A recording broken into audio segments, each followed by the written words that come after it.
We are streaming. We are live. Should be coming All online right. now.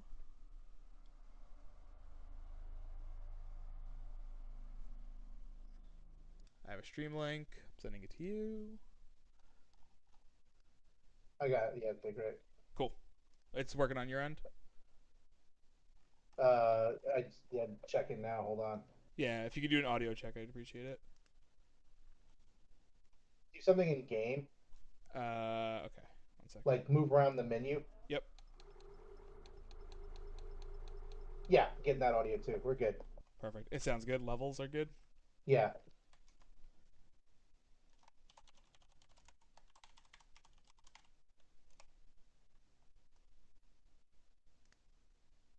Just posting in a couple places.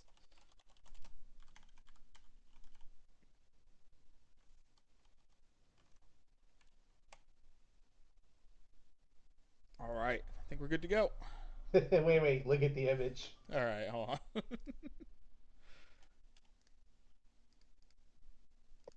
Hell yeah.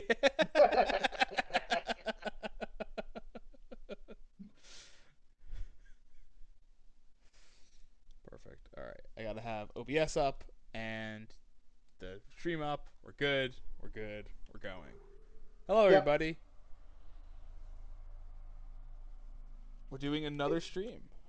Dead Yeah, we're getting Space. back to our roots. Yeah. I'm future dead wife guy, Robert the Chirurgeon Jones, and I'm joined here by. Wait, sorry, I'm current Yeah, dead you're wife current guy. wed dead wife guy. Yeah, yeah, and I'm joined by future dead wife guy Norman. We're now looking at what if James Sunderland was in outer space, is Yeah. the theme of this game. All right. Hear me out, Rob. I'm playing this one on hard because I Man, tested the whatever. It's game. fine. I don't. It's fine. All This right, is good. also a game that lends itself better to hard difficulty than the others, Good. I don't have to especially convince because you. Silent Hill 2 has like a puzzle difficulty, and you are not the guy to do hard puzzle difficulty. I am when I'm not on stream. To be fair, Mm, I like being yeah, stumped. Like I'll sit. yeah. I'm happy to sit there. When you can spend 30 minutes on that, I get it. What's great about this is that this is a game renowned for its sound design. It may have the best sound design of any game I've ever played, Yeah, and we're gonna ruin that here on stream by just talking through it all. absolutely. Everything. I just wish I could talk to someone. It's all falling apart here. I can't believe what's happening. Strange. Such a little thing. That's her? Nicole? Yeah. First I've heard from her in weeks. We're 5 minutes out. You still got that thing on repeat? Guess you really miss her. Fishermer is not a job you turn down, but 6 months apart with only vid calls? It's rough.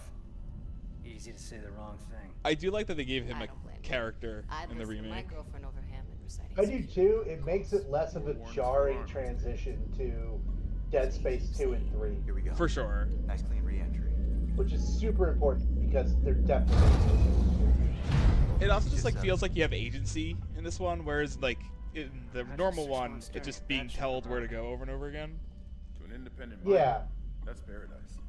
Aegis 7 It also I don't know, I've never really felt like the silent protagonist makes me slip into the character better. Yeah, I agree.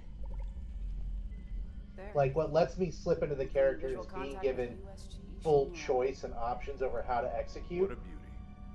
And if you're not going to have that, it Biggest doesn't firecracker matter. in their class, you know? Yeah, for sure. And it looks like they already popped the cork. It's like Why is it so theoretically dark? Nintendo's been doing that forever, Should and be I'm able to never see it like, right oh yeah, away. it's me. Link Yeah. is me. Right. Well, I mean, also like I've never Someone's been gotta like, be yeah, I'm Master Chief, Just be right? careful on the approach. I'm Right. not taking any chances with Well, the no, I CEC's mean, pride and I joy. think that, but I'm different. No chances, huh? Is that why you? Just because you refused to pee in change your suit files doesn't before you mean. left? You check your file access. I mean, I don't need a Computer suit, a analyst. special suit Comes to with the piss my job. pants, guy. I ran standard CEC background I have checks. people to do that for me. You want to work in the big leagues. You have to Yeah, play ball. that's what this whole Ghoulhammer operation is about. We're inhaling range. USG Ishimura, this is the emergency maintenance team of the USG Kelly, responding to your distress call. Come in, Ishimura. Ishimura, do you copy? Come in. This is the USG I Kelly. feel like this game took all of the best inspiration from Event Horizon, man. Communications black on I feel like it took a lot of really great inspiration from so Someone many pick up things. the damn phone. Yeah, I mean, there's a ton of Alien in here as well, right? Well, there's Alien. There's also like in gameplay. There's RE4 in here. Sound like their There's communication array. a little bit of Oh, yeah. Silent Hill. Maybe, Like broken encoder. Daniels and I can there's handle just a it. ton of 48 really hours, great max. ideas in here. I love it. Yeah, well, I mean, Time to catch up with you know the story behind the development of this game, right? Partially. Johnson, take a So it was a completely different game. Like, it was going to be a System Shock successor. And then Oh. Resident Evil 4 came out, and they were like, oh no, we're making that. Really? Yeah. I thought this Like, was it like was- way after RE4. It's like 5 years after RE4. Override isn't responsive. What? Well, didn't this come out like It's gonna smash us into the hull. Jet. a generation later than RE4? Stabilizer. There. The blue I light. mean, It might slow not a us down. full generation, because the original Dead Space came out, what, 2008? So it was 4 years later on the 360 PlayStation 3. No, Yeah. sorry, 3 years later, because Resident Evil 4 was 2005. Okay. Because it was one of the only good games that year. Like, when we did our big Year of the Game thing, it was like, 2004 was phenomenal, 2006 was great, 2005 was a dead year, but it had Resident Evil 4. Uh-huh. And like, so yeah, like this game was in development Good call on the stabilizer. when Resident Evil 4 came out, and they completely changed what they were doing What with the it. fuck's going on with flight Interesting. control? That guidance system's Yeah. a death trap. Did they also like change their target Jen, generation what's our damage? when that happened? Yeah, a little bit. Got a It was fire in still, one of the it was still going to come out later, but yeah, basically, Dead Space was almost System Shock. Worse, but not better. That's so funny. And let's get Yeah. some help. Johnston, stay with the Kelly. We'll send a medic. Everyone else? But then, yeah, Resident Evil 4 came out, it revolutionized the horror genre. Everyone was like, oh my god, this is the future of gameplay, and it really did.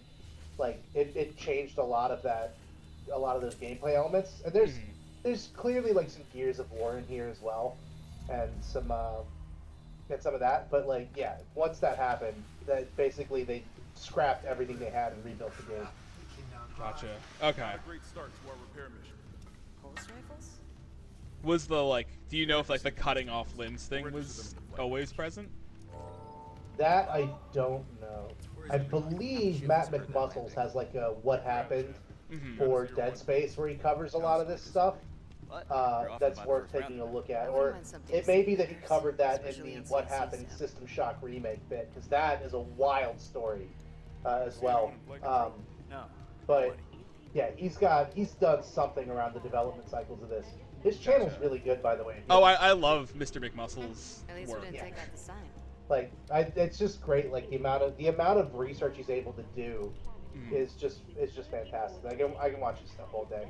Well, like back And I when do he sometimes. was like in Super Best Friends, that was like my jam in college. Like I would watch that as white noise. May as well get signed in. Because their Let's Plays were also like, they were funny, but they were also generally like informative on the game design process. Because a lot of them, because Yeah. he Well, and Wooly had both specifically, 'cause been he worked in playtesters. QA. Yeah, they were both QA testers for, I think it was a third-party company, and then like Ubisoft for a bit. Yeah. So it was always interesting. This is also, I think, one of my favorite things about Dead Space is it comes from a very specific moment when EA was like absolutely dominating the market with yearly annual Madden and Call of Duty titles, but people hated them because they were revolutionizing the world with annual updates to titles. But then between like 2008 and 2009, they had a stellar run of phenomenal brand new IP that they put out. So it was Dead Space, it was Dragon Age, it was Mirror's Edge, and what else did they put out? There's one more game I'm trying to remember here. Not Titanfall, right? Titanfall's way later. Yes. In a hurry. Was Titanfall not later? No, Titanfall was later. Titanfall was Xbox Where's the One. security detail? That was an Xbox One Where's exclusive. No, it wasn't. There's Titanfall nothing 1? logged. No Yeah. duty roster, no power to the Was it not 360? Now, I don't know. it released on the 360, Security console but it was an Xbox One like Isaac, launch get a damage release. report. Interesting. Done playing Okay. around. Because it was like the reason to buy the Xbox One. God, that game was great. Do love Titanfall.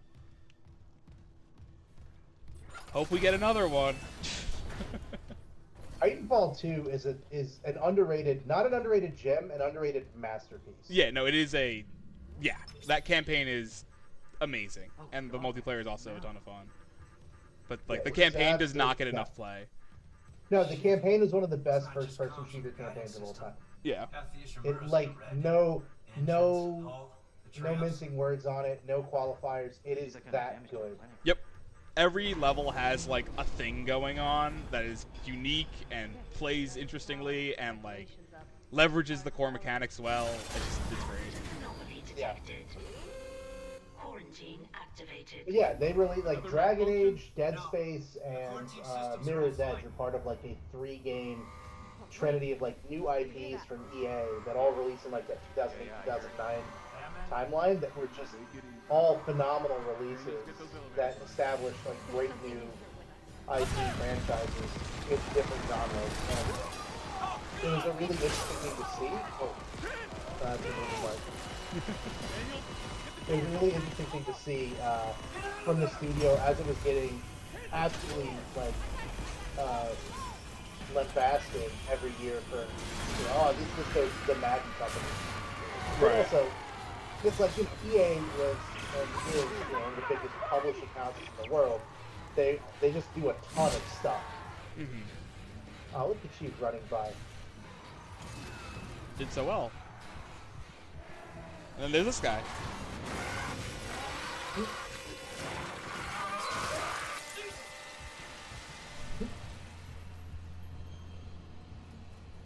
I've done that sequence so many fucking times. It's a pretty good sequence. Like, it's very...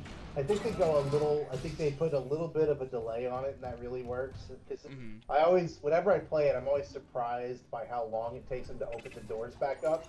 Because I expect them to get in right as the doors close, like Terminator 2. Mm-hmm. But, yeah. Yeah, it's a great little scare.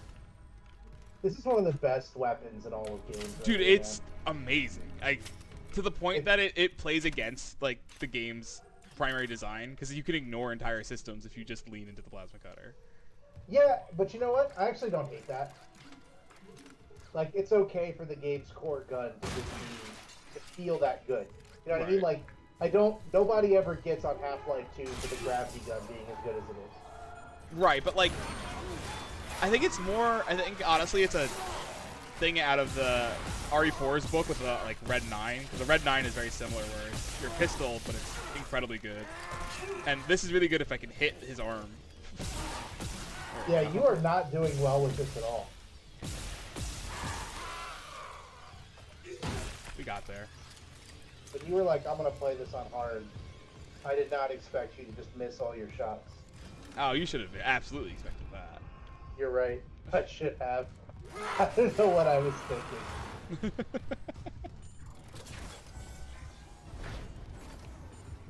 Security request retrieved. It didn't die. We shot that fucker right between the eyes and it didn't die. Smith had to shoot its fucking arms and legs off. For God's sake, send help! I remember watching a GDC talk on like creating the diegetic UI, and Oh my God, Isaac. it's done more for my UX job than I thought it would. There's a lot like of good takeaways from it. He's gone. Nothing else. Yeah, they did a really fantastic job with it. There's a lot of cool touches to it, and a lot of ways that it does things. They're the crew? Like everything from how it displays your health and how your bar can get longer, to the way it overlays without messing you up, but it's still like is intrusive enough that you can be like, oh God, why do I have to deal with this? And you're both middle of a Right. fight? So how do we do this? It's layered in a very specific way that like I think Yeah. makes everything work. And also like makes it so you never feel safe, and I think that's the biggest asset. And the Oh, data for sure. port's burned out. I can't lift the lockdown or call the tram until we get a spare from the maintenance bay. It was honestly one of the big drawbacks. I think it was only in 2 where you're like climbing through vents, because you can never really get hit in And vents. Isaac, Like if you think about it, like you have no way to not respond to being hit in an event, Yeah, so you're always safe in an event. Where it wanted to do the opposite feeling. yeah, Find somewhere safe.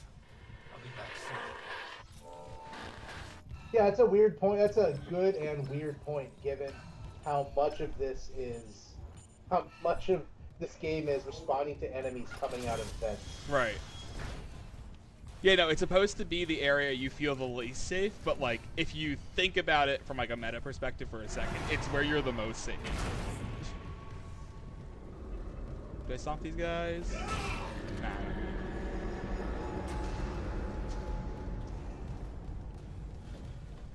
Baby.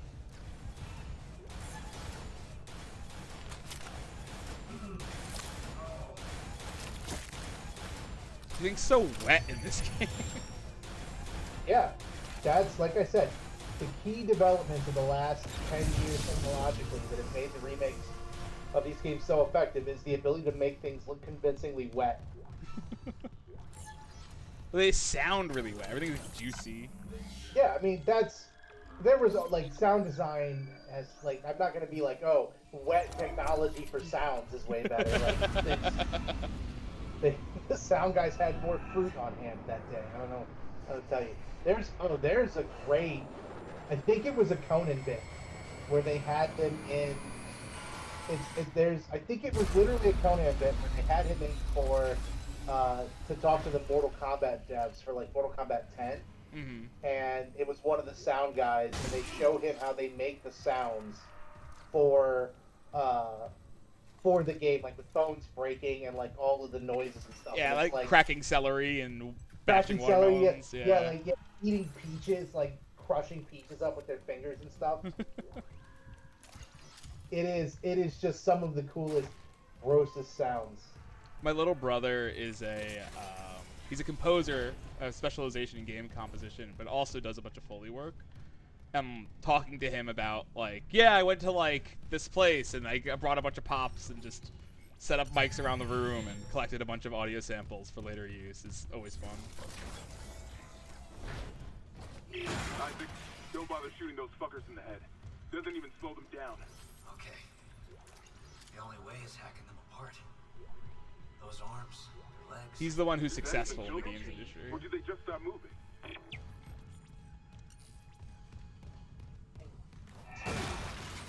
It's a tough industry to, like, I don't understand how. You understand? Sorry, what? I don't understand how the games industry maintains people long-term anything. I- There's so many more lucrative fields for the same, like, skills. It's passion. I think it's like, from my experience, it's all driven on passion. Yeah, I mean, when we started the game development club in my final years at UMBC, it was all driven by that. We started with our first meeting. We had like 50 people show up, and we quickly winnowed that down to the 12 or so people with actual skills to make a game. Right. And that ended up getting winnowed down to the 6 people who had those skills and were passionate enough to see the project through. But Yeah. Even with that, like, I remember having conversations with our lead developer, and he was I was like, yeah, man, why do you want to go into game dev? Like, what do you want to do after this? And he was like, I fucked that up. yeah, there was a guy behind you that whole Yeah. time, by the way. No, I got sandwiched in a bad place. Yeah, and he was like, oh, yeah, I want to make money. Give me some money in games. And I was like, no, you can't. I was like, absolutely not. My guy, you're going to get a degree in computer science. You're in Southern Maryland. You should go into, banking or finance or government work. Like, you will make way more money programming the guidance systems for Raytheon than you will ever. Like, and as soon as you get clearance, like as soon as you get security clearance, you're in that. You're set in a lot of those positions for life, man. Yep. You will absolutely do way better at that than you ever will in game dev. And the other guys, a bunch of the other guys got into game dev and stuck with it, but he actually did go into like financial software. I never looked back after I told him that. I mean, like, you can make money doing games. You can make a very good salary. Not the best in the world, but you can. Oh yeah. Well, depending on what your position is too, right? Oh, for sure. Like QA, you'll never make. No. But like lead dev on something, you can absolutely make it. Oh sure. Well, it's weird too, because we're also the way the industry has changed is different, right? Like, it used to be when you had those days of scratch building games with a team of like 10 people, it was legitimately like a code rock star would make the entire process, because you'd have For one sure. guy, you'd have like a John Carmack who could legitimately just sit down and code up, like could figure out like shaders from scratch, right? Yeah. And now, because everything's so engine based, like, and building engines is a business of itself. It's not necessarily like you can make a whole career, you could build a whole studio where all you do is build engines for other studios to use. Yep. I mean, that's how Epic makes their money for the most part. Oh yeah, basically, yeah. Well, then and also, you know, like the Gabriel engine, same deal. Like, you don't have to, you know, if you could do that, you don't have to make games. And so, you know, there's stuff like that, but because everything is so engine based now, it ends up a lot of that stuff you just don't really need. You don't need necessarily the same kind of hotshot development from scratch developers that you used to need, which is an interesting change that I feel like makes like I feel like makes game development more accessible, but at the same time changes the dynamics for long-term employment. For sure. I do think those code rockstars still exist, especially at larger studios, because they like to do their own in-house stuff. Yeah. I mean, there's always going to be a place for like extremely talented people in that vein, but I think you could build good games without them. For sure. It was always funny though, like coming out of my program at RIT, finding out that the best programmers that I've ever encountered are game programmers, because you have to have such a wide skill set in order to do well. Yeah. Like me as a front-end dev probably has a much better understanding on how the computer renders graphics than any of the back-end, like high-level devs in my company. Which makes sense, right? Like, why would they need to know that? But like, I could write a shader in OpenGL if I had a gun to my head. There is no reason for me to have to be able to do that.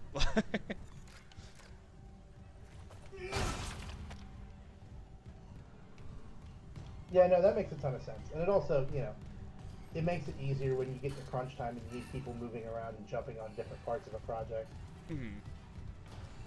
Yeah, absolutely. Especially, like, the design pipeline for games is rough, because so much of it can get bottlenecked in development. Oh, yeah. Well, that was one of the things we figured out. That was, like, one of our biggest things early on when we started building. And so this is also, you know, we're starting the Game Dev Club at UMBC, and it's 2005, right? And right. We have a bunch of guys who know C++, because that's what they're teaching in the first 2 years. Basically, it's like C++ and Java the first 2 years of courses at UMBC. And so, you know, we're working in Ogre, right, which is an engine that basically produced nice-looking PlayStation 1 game levels of graphics. Right. And it was, you know, but because that was an engine that allowed us to go to C++. And so much of that like relied on us trying to like figure out different stuff, trying to figure out like how we plug some of these things together, how we make this happen, and like having people adopt and learn new skill sets like on the fly. Just trying to figure out like, okay, well, you get to learn particles today.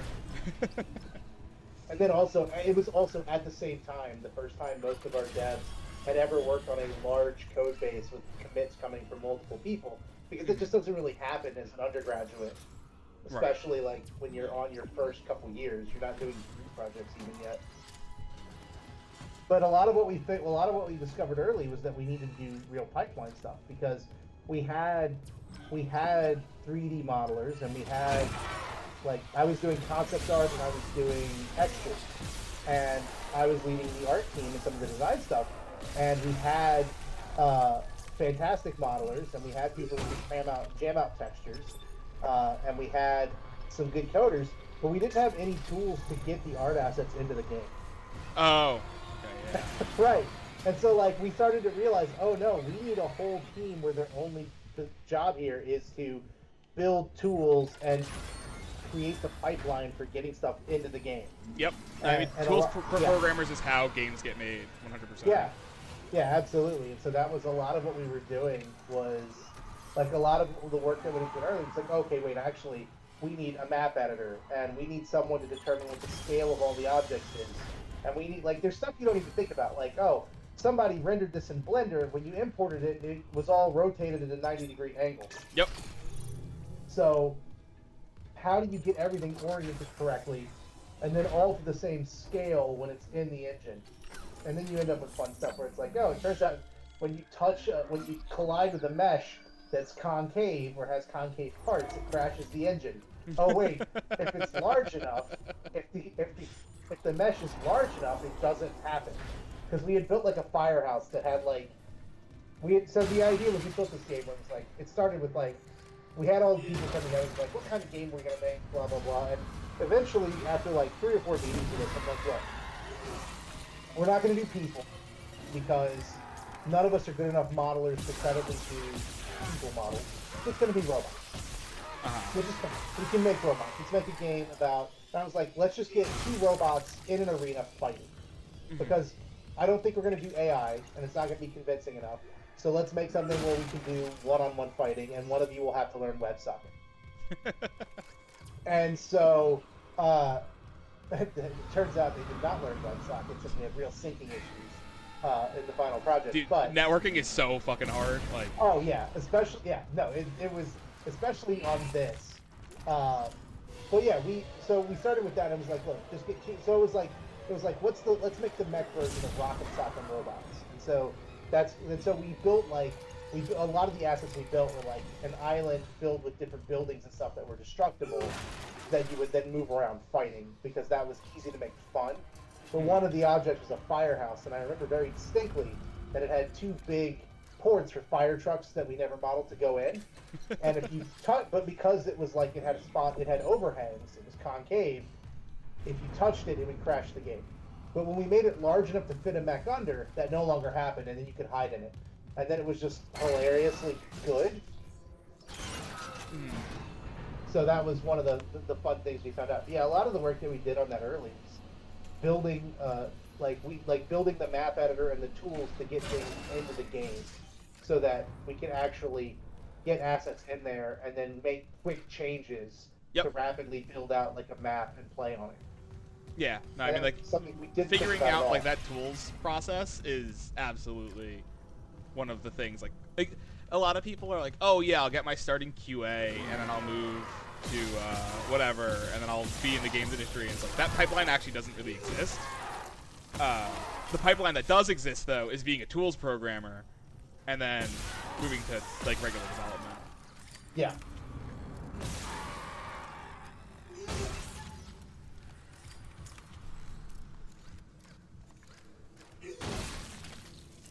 Ultimately, that's an area where I'd like to see more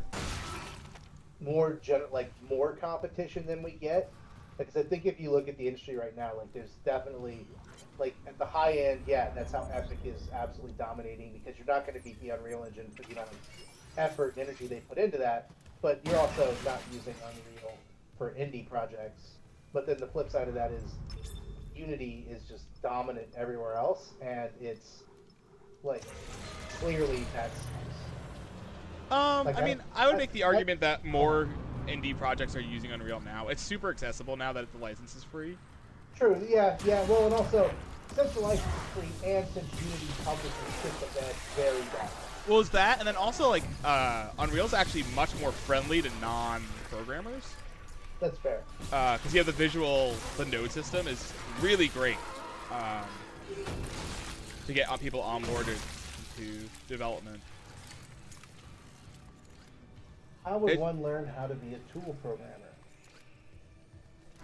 I mean, really that's one where you just start getting involved with existing tools and understanding what they do and how they work, and get into working on a working on a game with somebody else or someone who's already doing that, and then you can, once you get a feel for how those tools work, you can get a feel for like how to modify those and how to get more out of them, and then building other resources to do similar things.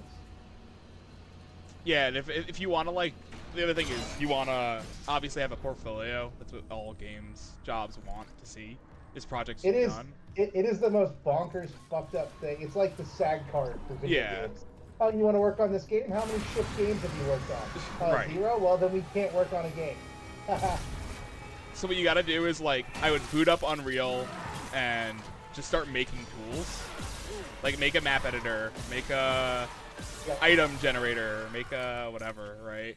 And then those are really good portfolio pieces to start doing tools programs, and they're really lightweight. Like, they are not projects that'll take you as long as developing an entire game, right? Yeah, map editor is a great one because that's one that like has a lot of universal use. But you're also, the important thing is you don't have to build new stuff. You can reinvent the wheel. You can build your own versions of existing tools. Yeah. Because, you know, it's just getting the experience doing it. Mods are also a great way to do that. Oh yeah, mods are fantastic for that. Yeah. I mean, and that's still the mod. It's sad because the mod to game development pipeline isn't what it used to be because games just don't make they just don't make moddable games like they used to. Mm-hmm.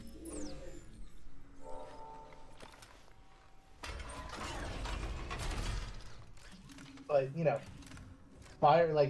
get some mod tools out and work on Skyrim. That shit's still around. Yep. If you can make like an item editor or whatever to help other modders make stuff, like, or you make your own set of stuff and you say like, yeah, I built these tools to do that. It's a great, fantastic portfolio piece. Yep. I don't know why these guys are attacking me in the fucking like gasoline factory, but it's not working out for them. I mean, I look at it, look at it from their point of view. They're like, oh shit, this worked so well in Aliens when they were like, what are we supposed to use? Harsh language? We'll just attack them in the gasoline factory, never shoot us, and then stomp on our corpses there. Alright, I'm warmed up. I'm back in it. Playing behind me is gonna kill me. Oh, absolutely, yeah.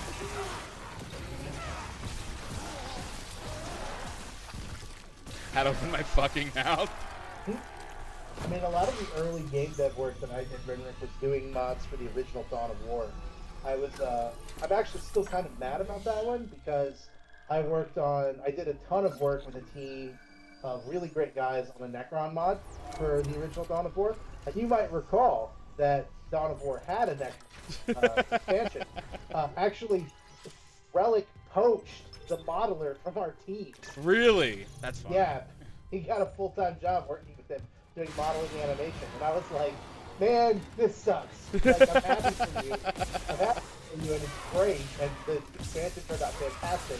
But I was really enjoying the work that we were doing. I was like, this is going to be awesome. Because there's also, like, when you do concept art, there's something really fantastic about seeing that turned into 3D models and animated and fully realized. It's just really fun. Especially if you don't have to do it. But that one was also like, there's always kind of like fun stuff you're working around. That one was like, oh, we need a Necron builder unit, but it's not going to be the team spreader. Okay.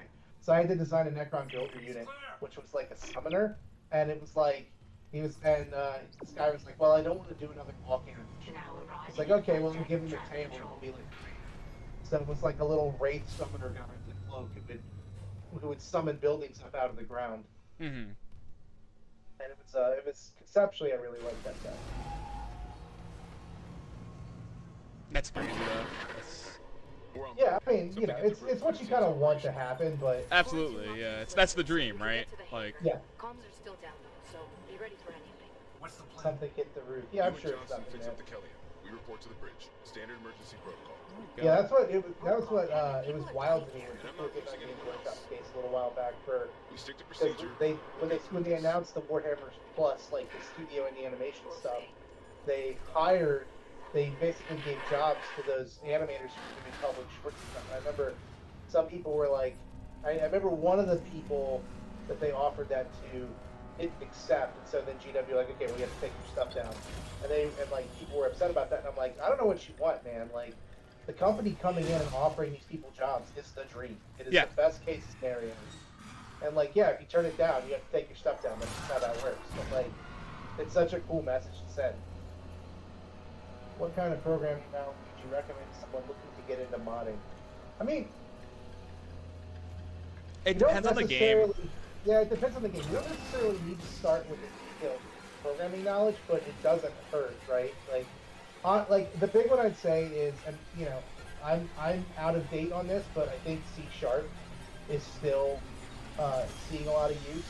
But part of it is like look at the tools specifically, like look at what the Unreal Engine is using, and so like we ended up using C# a lot. We used C++. We used Ogre and at the Game Dev Club because it used C++ because that's what we were learning. But later when we switched to the Game Brain, that used C#. C# sees a lot of use these days. So, you know, if you're using that, if you're doing modding for like Oblivion, Skyrim, or whatever, like you're going to be using that. If you're doing Unreal, you want C++, since that's what Unreal is. Unity uses C#. That said, a lot of like tool stuff and like script stuff, which is like what you'll be editing when you're doing modding. I know Lua was very popular for a long time. Yeah. Python scripts are very popular. Yeah. I want to say Ruby I've seen used, but I actually don't even know if that's true. Yeah, no. I haven't seen that in a while. Yeah. But I would focus like I would have a foundational knowledge of C++, like a C-based language, whether it be C# or C++, and then you basically like if you're doing modding specifically, you have to pick your game and see what your game does, because the game engine's gonna be written in one thing and the tools are gonna be written in another thing. Yeah, also true. Isaac, we made it to the bridge. There's no survivors.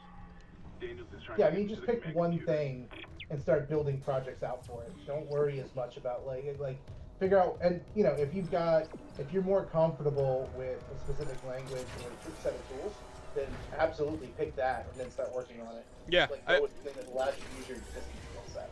But I would also, I would just work backwards. Find a game you like, and then it's like, all right, well, how do they do their stuff? Like, dig into the technical guts of it, and then see if it has any overlap with stuff you know. And if it's something you're passionate about, then that's just more stuff you have to learn. And if it's a big overlap, then you're good to go. You know what I mean? Just the C# and C++ are safe because they're very common for the third-party engines that are most usually used, which is Unreal and Unity. Yeah, they're taught often. They're low enough level that they aren't giving you a shitload of overhead, and they're also object oriented. So like, fucking monsters. C++ lets you get a little more fancy because you get pointers. Yeah. You don't have that in C#. I think actually no, you can do it in C#. It's just very definitely weird. get pointers. Yeah. It's C++ uses pointers inherently. I think C# you have to like make extra steps to do pointers, if I remember correctly. Yeah, I mean the difference is more that C# is easier to learn. Yeah, C# is definitely much easier.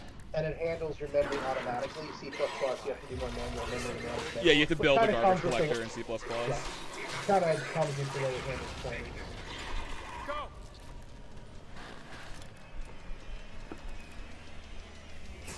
Also, like, not for nothing, C++ will allow you to compile so you can compile. Yeah. It's way less friendly for when it comes to compiling code. Or it has less guardrails, I'd say. Yeah, I learned C# for most of my college career, and then in my data structures class, which is where we learned data structures, but also how to render 3D things directly with hardware. Switched to C++ because you need the pointers in order to do that, and OpenGL is C++. Yeah, and C++ is lower level, so it's less resource intensive. Right, but like that transition was way harder than I ever expected it was. I was also publishing my first game while I was doing that, which made it a lot harder. Yeah, it's also purely a time-based thing too, right? So like the reason we were doing C++ and Java when I was in school was because C# wasn't invented until 2000. Like it wasn't released until 2000 by Microsoft. Yeah. So I was in school. My freshman year was 2001. And so that transition we didn't start using C# and the Gamebryo engine until 2006. Okay, here. With the game dev club stuff. So like a lot of it is also just like when that transition happened, but there hasn't been nearly as much movement since 2010 as there was in that like 2000 to 2010 period. You're closer to medical. Yeah, I mean the reason we did C# was the program, like the college program, was sponsored by Microsoft, at least early. They provided a lot of machines and whatever, and because of that, the early programming was X and A games, which is what like Xbox arcade games were written in. Yeah, yeah. I worked on one of those my last year at UMBC. So it was funny, like towards the end of that program where you're like finishing up C#, that used to be like you did your X and A capstone and you made a game in it. But X and A got discontinued when I was in school. And it no longer worked with modern machines, so we had to use like a third-party thing called MonoDevelop, which is basically it's X and A. So that's the only reason we learned C#. It ended up being very valuable because Unity then made the scene as a C# based language that had free licensing. Like, oh, fun fact by the way, I don't know if you knew this. Bidwell went to RIT also. oh, I didn't know that. Yeah. I think possibly at the same time you did. That's very funny. What year did you graduate? I graduated in, I think 2016. Oh no, he would have graduated probably 5-6 years before you did then. Okay. Because I started working with Bidwell at Lodemy in 2008 or something like that. Oh, okay. Yeah.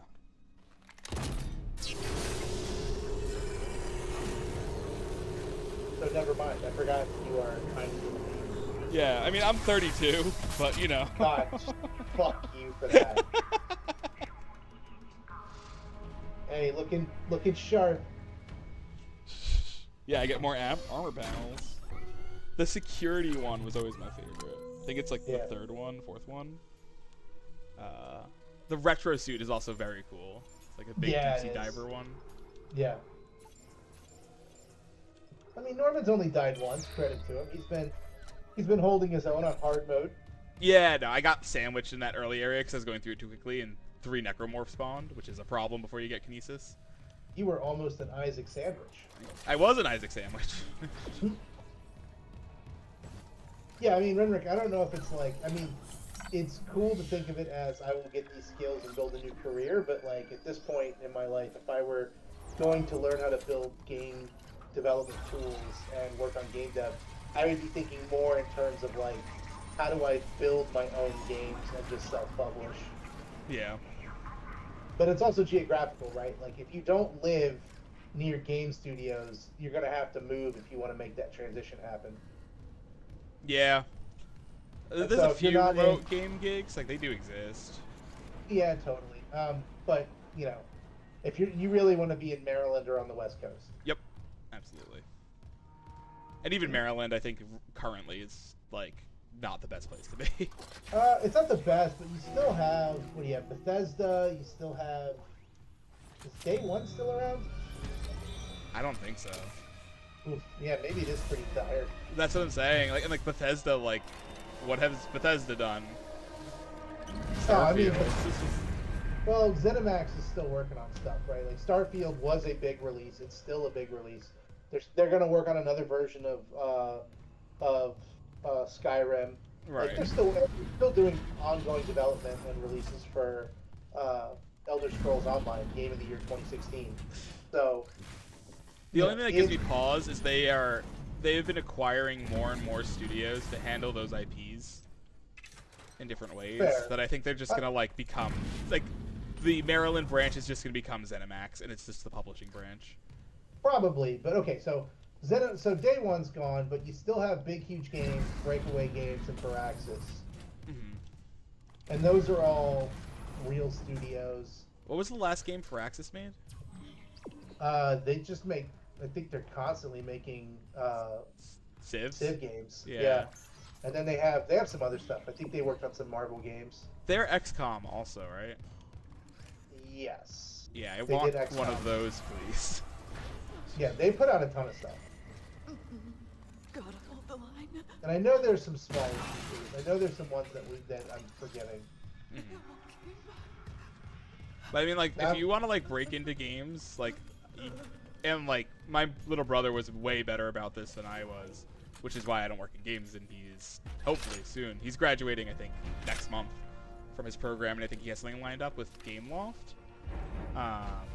But the reason why he was able to do that is he just was on his grind with, like, he went to subreddits and discords for indie game development and was like, yeah, if you need music or sound done, hit me up, and worked on a bunch of stuff doing that.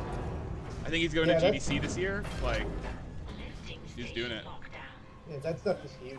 I mean, that's also like a lot of the I will say the thing that I'm proudest of with the Game Dev Club and the work that we did there is that everyone who was in that club who wanted to work full time in game dev ended up doing that. That's massive. That's huge. Yeah, like a lot of those guys ended up at Firaxis, and so part of it was we were super lucky, right? Like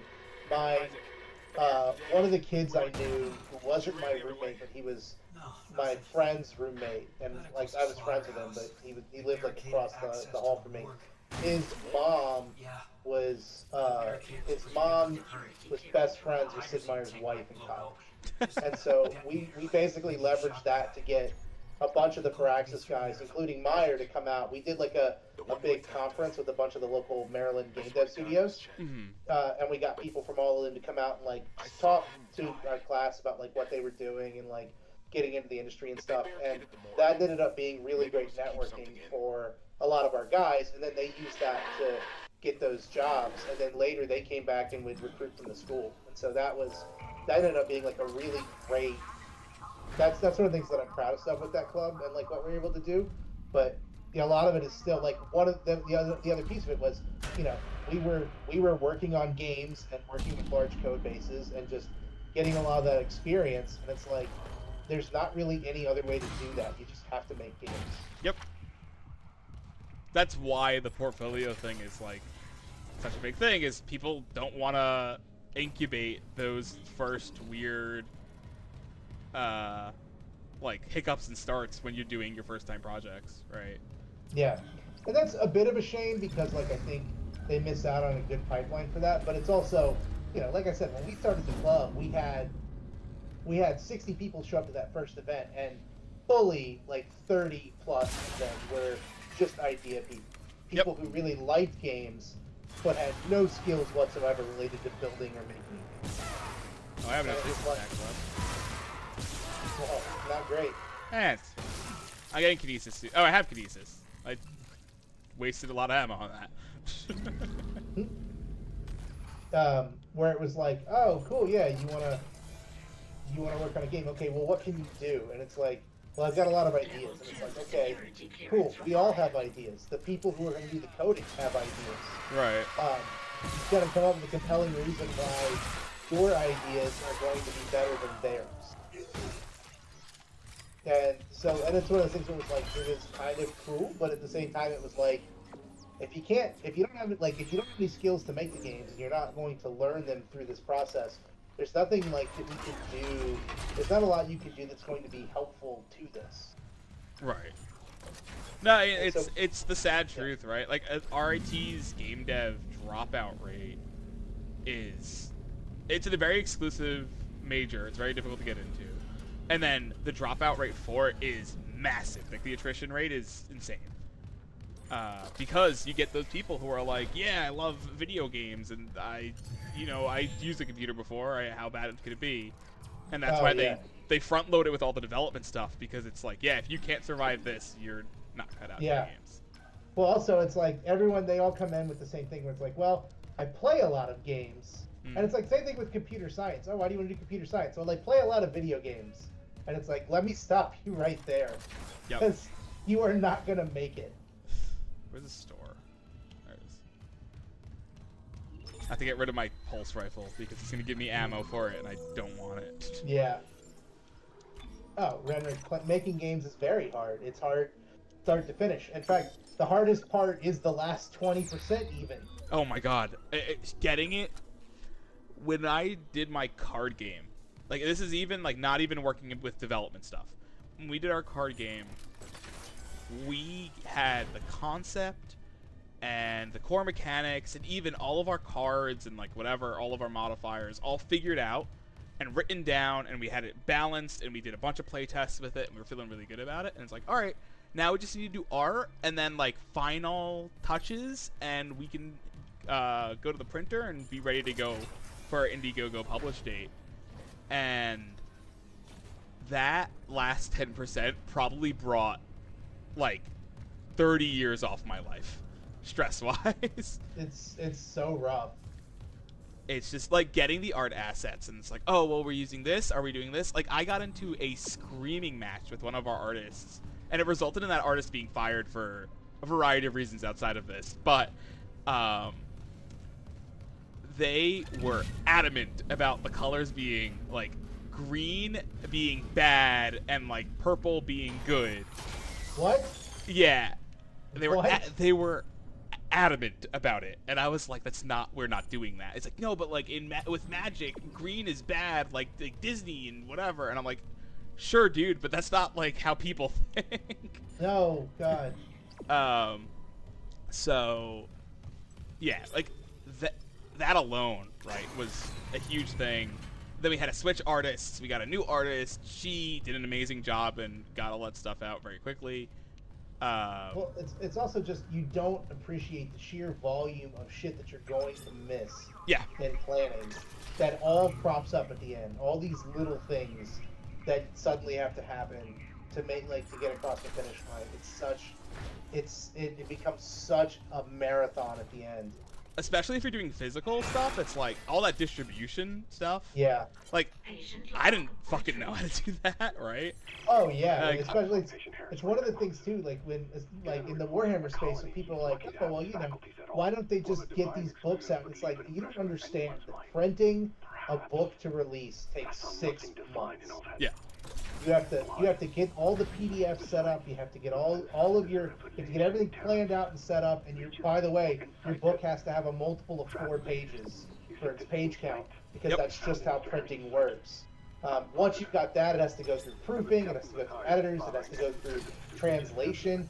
That all has to be laid out and set. It has to go to the printers to provide you with the proof, and then it has to be printed and bound. And then a localized. large number of copies. Yeah, the localization happens before you get the printing. But either way, like the physical act of printing a book, you can only print so many books in a day, and you're trying to run off thousands of copies and then ship them all over the world. Yep. And have them all for a simultaneous release. And it is a real process that takes 6 months to happen, start to finish. You can expedite it to be smaller, to be maybe shave a month or 2 off. Especially if you're not doing localization, especially if you're doing small runs of a soft cover pamphlet, but it just takes time to do. Yep. And so you end up with this pipeline where it's trying to explain to people no, start to finish, it takes a year to get rules from the design stage to a printed book on shelves for you to buy. Not to mention the sheer amount of rules that need to be designed, need to be tested, need to be whatever. And then it's no secret the GW design team is not very large. No. If you look at a AAA game studio compared to the Warhammer design team, it's laughable. Well, they're larger now, and they have people who are clearly have.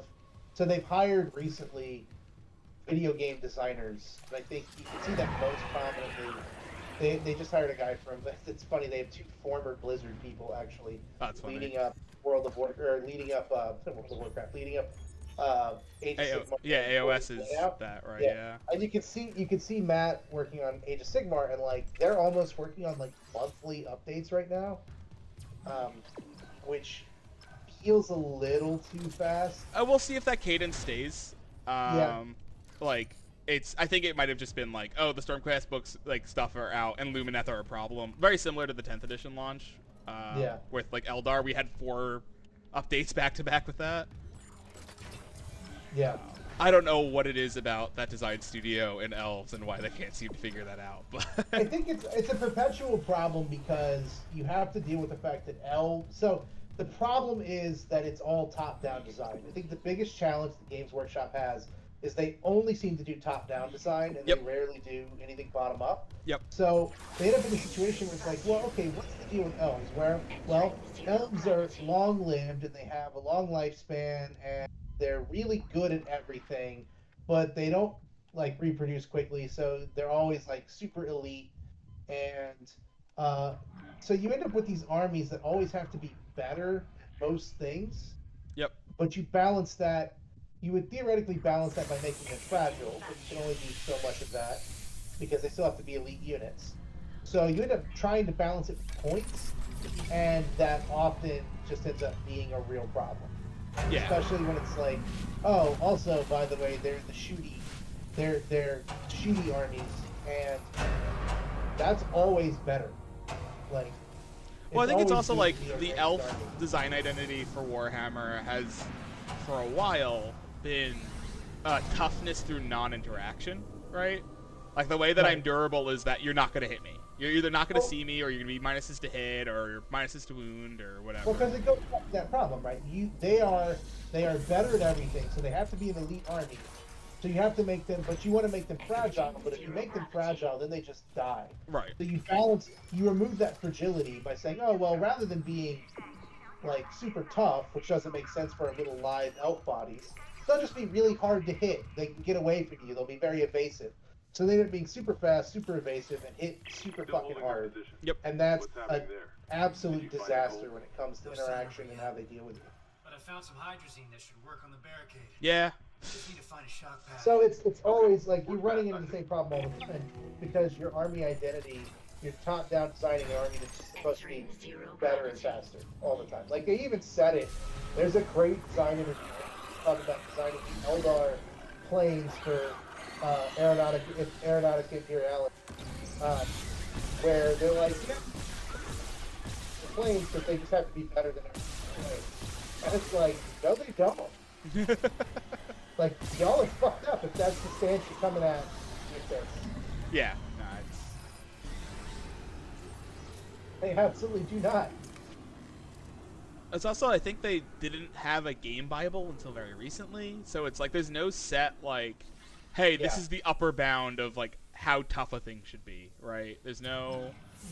I'm still not convinced that there is that, but yeah, I mean, I understand that there's a game Bible now, but I'm not convinced they've put the right things in it yet. I mean, yeah. But they'll build it on time. They'll build it over time. Right. I think they need, like, and I have no idea what the process looks like, to be fair, but, like, I think they needed, like, a unified metric for how things, like, you need to translate something's effective wounds. Like, you need some kind of unified thing that it takes into account number of wounds, debuffs, buffs, whatever, and then, like, toughness and save, and equate that to some kind of number. You don't use it as your only driving force, but it's a very good guide. So you can see, like, that number is way bigger than in any other faction. Why is that? Right? Yeah. Or Well, like, I also- oh, this is our tough army. Why does it have the same effective wounds as this, like, lighter army or whatever, right? God, Yeah. took one step out of the captain's net to Chen, that thing. He almost got me. Okay. I trapped But him in there's a damn also that escape pod. danger where it's Snarling like, yeah, being this is fucked up. fast Hurry, Isaac. and dangerous is always going to be better than being slow and tough. Yep. So Fortunately, figuring I out like how to this weigh stuff, those man. things. I do too, but at the same time, it's a positioning-based game, so being slow is always a disadvantage to be working around. And it's not always the trade-off. They've had a hard time making the trade-off as well. Someone behind you, by the way. Yeah, I see him.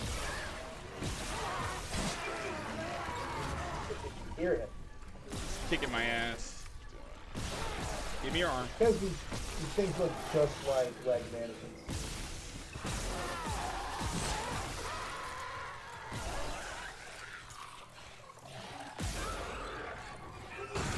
I wasted so much ammo there. Yeah, you did. That was really not great. Yeah. See, if I was playing alone, I would reload a save and try that again. Nope. Nope, you're stuck with it because you're playing on stream, baby. Yeah, Renrick, like, I don't... I don't know, man. Like, I don't really get scared anymore from games. I mean, we're also playing co-op over stream. Like, it's not the right environment. But I'm also like, I don't know. I know this game very well, so I can play it, paying like a third of an attention to it. Yeah, same. It would be hard for this game to scare me these days because I know all the tricks it's pulling. Yeah.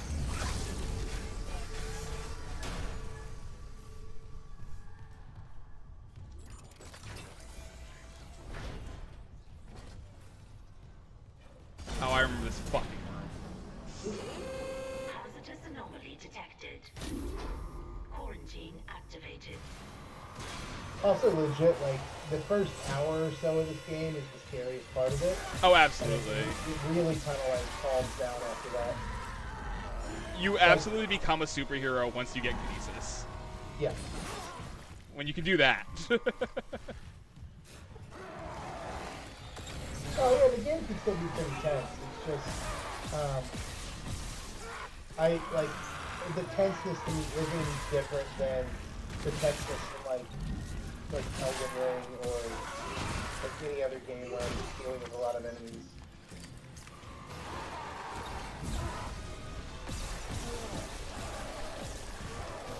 I was like, what are the games am I playing? Sonic X Shadow Generations? Wait, no, it's not like that at all.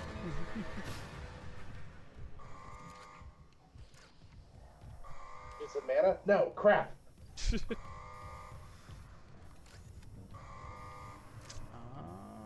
Anything else up here? I think I'm good. Downstairs.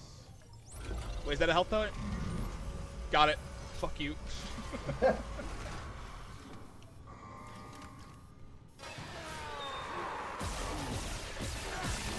you should. That's things.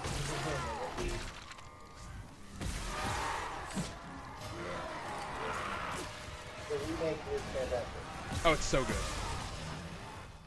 It's been interesting. I was really disappointed, but not all that surprised to see a couple of the YouTube folks that I follow, like, talking on the Silent Hill remake. Mm-hmm. And the reviews they do are every bit as pretentious as you expect. It is. And like I said, I wasn't surprised, but I was like, come on, guys. Yeah, right. Like, let's be honest. Yeah. No, I don't. Okay. Well, it's tough because one of them I absolutely respected because it's my favorite son, and I like his stuff. But I remember watching his retrospective on the Metal Gear series, and I think Kojima is brilliant. I think he's made some fantastic games, but I don't think he's an infallible. Yeah, no, I think he huffs his own isn't farts way right, too much. Yeah, yeah, and I remember watching this video and like every single thing that was a misstep, like he would like explain away as why it was secretly brilliant. I'm like, oh no, you're just in the bag. Yeah. Like you're in too deep, guy. It's fine. Not all of these decisions worked. Kojima makes mistakes.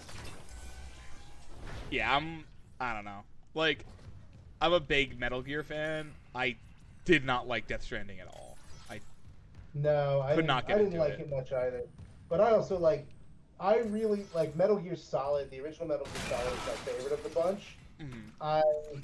But I don't care as much for like the wacky, out there shit. Like for me, the biggest problem with Metal Gear Solid 3 was the Splinter Cell had already come out, and Splinter Cell was doing a lot of the things I really loved and liked in Metal Gear Solid, without the crazy anime wacko bullshit. Now, I would have preferred more of Kojima's politics in Splinter Cell because Tom Clancy's politics kind of suck, but at the same time, like creating just a really cool, tense spies versus the world gameplay, I was just much more into what Splinter Cell was bringing to the table than what Metal Gear was trying to do with its weird. Because I also felt that the boss fights in the Metal Gear series were just not very good, with the exception of the end. The boss fight against the end goes hard as hell and it's great. But yeah. the rest of them, I can kind of take or leave. Like the Psycho Mantis one is cool, but it's a bunch of gimmicks. Yeah, no, the Psycho Mantis one gets old very quickly, honestly. Yeah, especially if you know the gimmick. Then it's just whatever. Well, it's like you have to do that sequence a bunch of times too, because it's like it's not an easy boss fight. It's very easy to just get like fucked up on it. Yeah. But yeah, like I don't know. I really love MGS3. I love the anime stupid bullshit. I think it's very funny.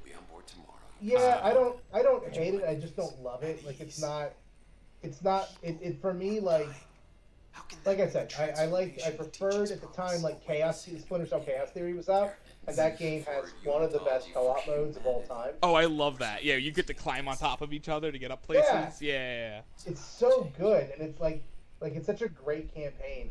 But that stuff for me was like it gave me all of the cool stealth stuff that I wanted, without like the weird thing. Because I remember at the time like watching that intro to Snake Eater, and they're like, "All right, Snake, this is a 2-day mission. We're dropping you in just with your wits, so you're gonna have to eat whatever steaks and alligators you can find." And I'm like, it's a 2-day mission. Just give them a single can of rations. God, what? Yeah. Why are you having this conversation? So the game mechanics can happen. Exactly. But there's a bit more. That's the kind, like I don't know, like I like the anime stuff, okay, but it wasn't really where I was at. It gets weird when it's like you're trying to combine that with the high concept politics of Metal Gear Solid, and it's like you're trying to convey to me how serious nuclear proliferation is, but at the same time, this guy's hand is possessing one of his one of his former colleagues, and it's like, what the fuck is happening? I don't know. I adore that stuff. And like, again, it's from a comedic angle than actually like thinking it's really profound and cool. But like, well, like I said, Metal Gear Solid for me hits the right balance. Metal Gear Solid 2, when it's like, oh yeah, that guy's just a vampire. That's what I'm like. I don't know, man. Did you play 5? No. Yeah, I played 5. I like 5. I think 5 is great. Yeah. I think Twist in 5 just rules. It's so good. Hey, Michael. How's it going, buddy? Thanks for joining us. We're currently talking about Metal Gear Solid 5, The Phantom Pain. A good one. Oh, thank you for finishing our stream. Oh, nice. Someone's watching the bots, I guess. Okay, so Isaac is here because he is down bad for his wife, who he doesn't know yet is dead.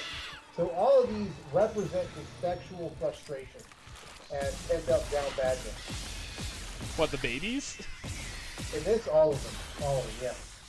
No, I think the babies represent a scary baby that got turned into a necromorph. Nope.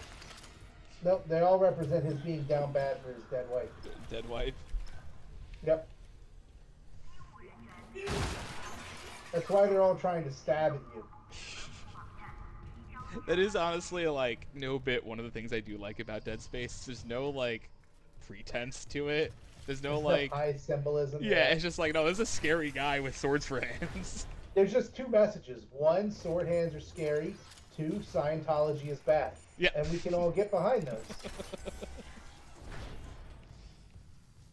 Yeah, I mean, there's some capitalism in here, but, like, you kind of get the feeling that Dead Space doesn't really give a shit. No, Scientology is the capitalism. Yeah. What's your status? I found a shock pad I can use on the barricade. I mean, to be fair, Scientology is very good at doing capitalism. Not losing anyone else. Some might say the best of all time. They're...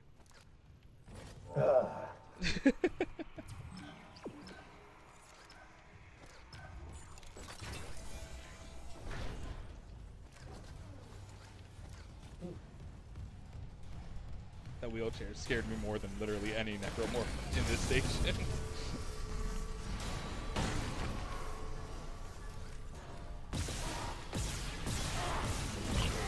Oh, hello. Oh yeah, that's not a good place to be. You're gonna want to not get bit right in the face like that. Yeah, I'll be the first to copy surprise me. Give me that.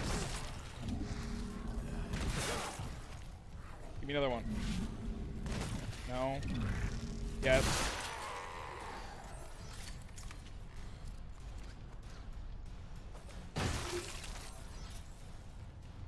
See, we're fine.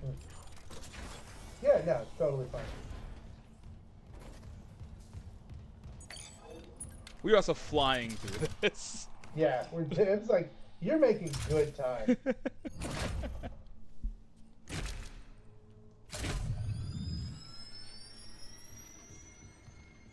Yeah, I do recall Adam Smith saying that monster baby swords are bad. Just like how what were we talking about last night? Sun Tzu? Oh yeah, just take 3 Rogel Dorns, dumbass. Yeah, that was Sun Tzu had two precepts. His first was be like water on the battlefield, and his second was take 3 Rogel Dorns for something. Yeah, see, I would simply not have let that guy just run up and fight a big chunk out of my face. I'm trying to save my what's it called? My stasis. Yeah, how's that working out? Pretty okay. Okay, so you're trying to save your stasis, but like you could have just gotten out of the way, right? Like no, he had like homing on him. You lived in New York before, right? Like, man, if someone with a knife is running at you, you just get out of the way. Security clearance. In New York, there are 2 speeds: fast to get out of the way. You go see a 2-hour movie, you'll be done in 90 minutes. There's a you know that like the headline what are you gonna do, stab me, says man stabbed in New York City? Oh yeah. Yeah, so there's a non-zero chance I know that guy. Because we during like the time that article came out, me and my dad were we're doing like third-party selling of like jewelry on like Amazon or something. And we had a photographer who would bike to the office we were working in every day, and he didn't show up one day, and the reason he didn't show up is he got stabbed while bike riding to work. And it was around the same time frame that article went out. And the guy in the article was also a bike rider. Like, I know, like, whatever, New York City's a big place, but... Yeah, but not that many bike riders get stabbed on a day-to-day basis. Yeah, exactly. Okay, so Michael says my audio is worse than it normally is. Is my audio still bad, Michael? And is it bad in that it's quiet, or is it bad in that the quality is bad? Yeah, I need to know. We can fix that. This is a bad time for Michael to go radio silent. How can you do this to us? Kind of quiet. All right, I can fix that. Kind of quiet. Yeah, fix it, because I can't. I'm not going to yell any louder than I normally do. That's fine. I can bump you way up because you were. Oh, but that also bumps up the volume of the game. All right, we can do this. We can figure this out. We have the technology. I believe in you, Norman. So it doesn't sound that bad to me on the stream. No, that's just his microphone. Nothing we can do about that. Dr. Nicole Brennan. Yeah, there's nothing I can do about that. Yeah. Paranoid. I repurposed this room to run counseling sessions. I can see potentially about getting a better microphone, but it's not going to happen. It's the only place I feel safe.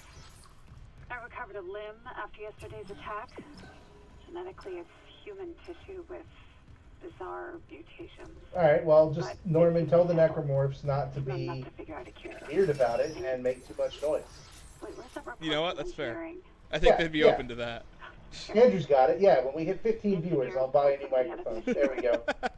Tell your friends. Follow them around in the street, banging on pots and pans, telling them to watch our stream so I can get a new microphone. Time for a real autopsy.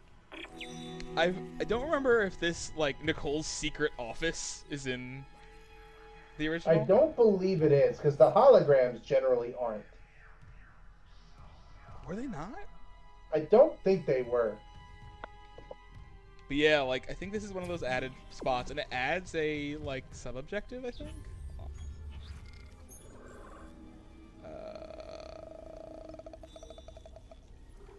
Yeah, I have a side mission now for find the autopsy location in engineering.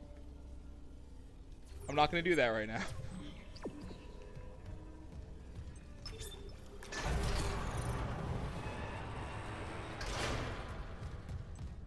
Where? Oh, I need to take the battery out also. Sure, no power is in the circuit breaker.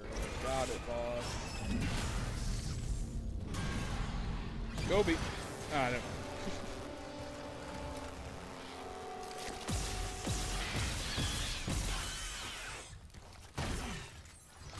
Something else in here.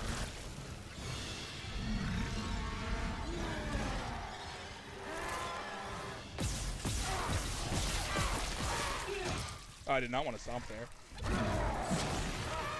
Which Is your sword arm?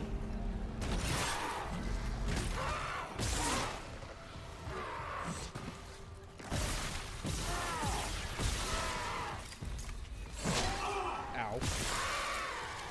Dick. Level 2 security clearance required. I think there's like a baby trying to kill me right now. Yep, there it is.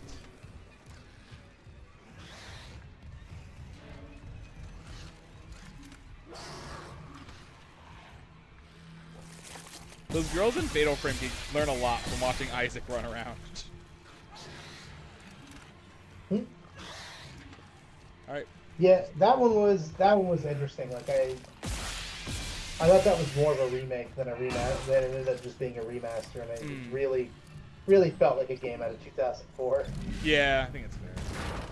Can you not throw these in? I guess not. Nah, you gotta line them up and do it. Yeah, man, it's real fucking future spoil hours right there, where you're like, God, you mean I gotta line these up with my telekinetic blasts?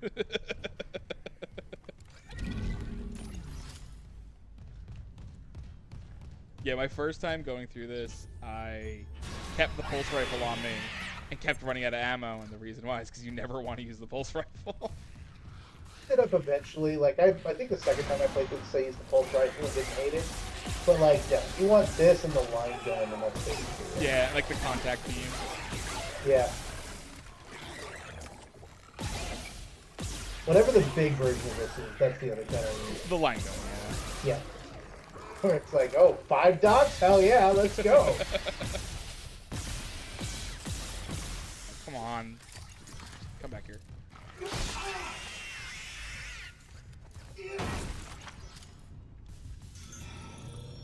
Like, that hurts me, but I hate waiting for them.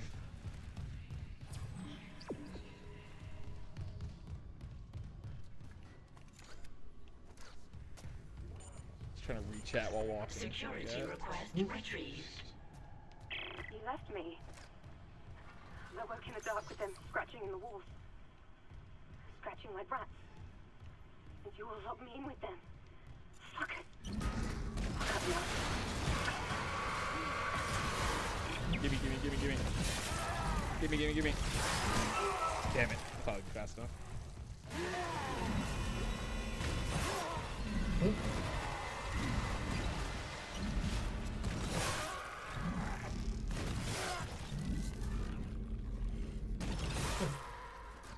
Halloween is on Thursday. For some reason, I thought it was on Wednesday. Alright. Oh, huh. I don't know what to do with that information, but good to know. Yeah, I mean, as a dad, it matters to me. It doesn't really matter to you. He'll be discreet.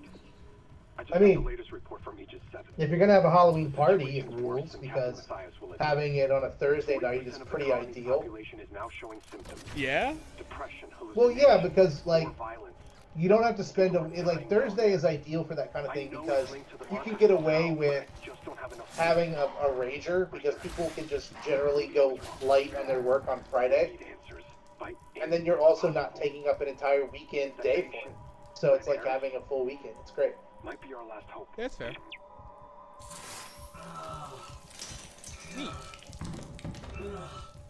Neat.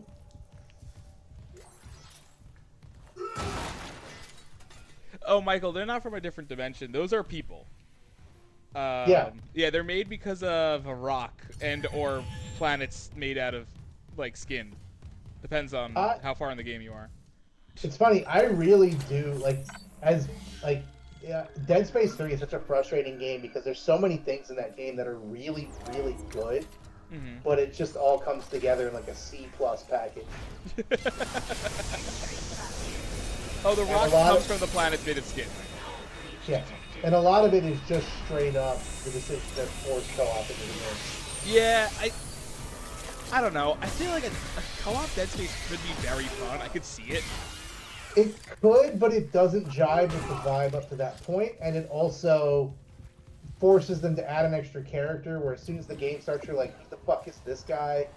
And it also, like, I honestly don't think co-op is scary. Like, it's so much harder to make the co-op experience scary. Yeah, but like, Dead Space 2 isn't scary at all. Like, they don't try. No, Dead Space 2 goes the full Alien to Aliens route, and I appreciate that. But at the same time, there are moments in Dead Space 2 that are pretty scary. Right. They're all, again, within, like, the first 2 hours, like, going through the nursery and stuff. But, you know. Yeah, like, you have the sun moment, whatever. Yeah. Yeah. It's definitely, like, a high-octane action experience comparatively. But I think that, like, I don't know, I just don't think the co-op really works for, like, what Dead Space establishes as its deal. Yeah, I guess I would have preferred it if Dead Space 3 was like Dead Space, like, side thing, whatever, right? And it wasn't Isaac, it was two new whatevers. If it was Dead Space ODST. Yeah, exactly. I think it could fly a little bit better. I could totally get behind something like that. Oh yeah, these things. Okay. Oh yeah, oh man. You can completely, like, stop the secret if you kill them fast enough. Oh yeah, this is not how they're introduced in the original at all either. No, it's in this room.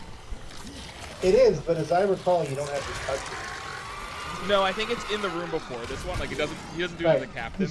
You see on the other side of the glass, one hits a body and reanimates it into something like that. Right. But you don't have, like, the cutscene where it attacks you like that. Well, you also don't have to kill them, you can just sever the cable. Like, you can sever their tongue thing. Yeah. But it had it back to me. Yeah. Yeah. Eat shit, idiot. Really? Yeah, man, looks like you are the idiot who is eating the shit. Well, he's dead, and I'm not, so... Yeah. And I only had to kill one necromorph in that sequence, which is OW in my book. That's fair-ish. What do you mean, ish? I mean, you lost a lot of health in that exchange, and you used a lot of ammo. I didn't even use that much ammo compared to what I would have had to use. Yeah, I mean, it could have been more, I suppose. You have the captain's rig. Fuck me. Transmitting codes now. I saw it, Hammond. A flying one turned the captain's body into another one of those things. The same must have happened level to 1 access now? God.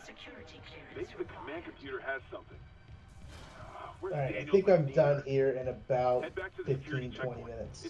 Alright, I'll find a save point and we can call it there. Yeah.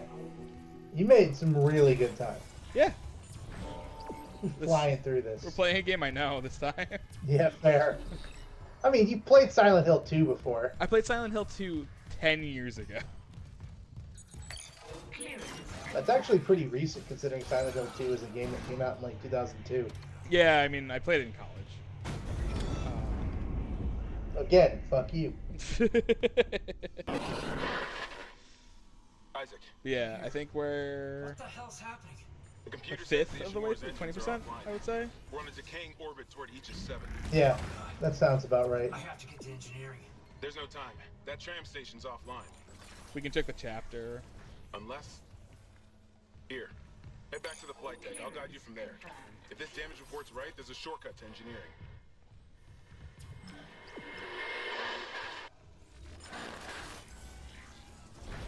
There's a save room in here. I'm gonna use the shop first, and then we can...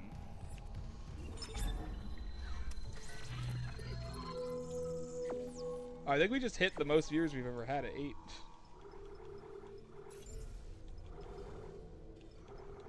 All that. Sell these. Keep all that. Save it up.